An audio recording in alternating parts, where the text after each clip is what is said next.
తెలంగాణ ప్రభుత్వం ఒకటి మంచి ముచ్చట తీసుకొచ్చింది. ఏందనుకుంటారా, ఇన్ని రోజులు రైతు భరోసా ఇస్తలేదని కూడా ఇటు బీఆర్ఎస్ వాళ్ళు బీజేపీ వాళ్ళు కూడా కాంగ్రెస్ని బాగా అంటారు కదా. అయితే ఇప్పుడు ఏం చేసింది అనుకుంటారు, బీఆర్ఎస్ ఉన్నంతసేపు ఏదైతే రాళ్లకు గుట్టలకు నీళ్ళలు ఉండే భూములకు రైతు భరోసా ఇచ్చి వేల కోట్ల రూపాయలు వృధా చేసిల్లని కాంగ్రెస్ వల్ల అంటున్నారు.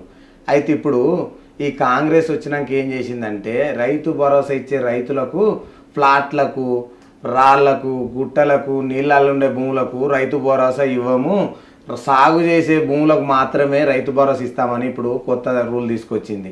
ఎందుకంటే పైసలు సాగు చేసే రైతుకైతే ఎంతో అంత ఉపయోగం ఉంటుందని సాగు చేసే భూములకు మాత్రమే ఇస్తాం.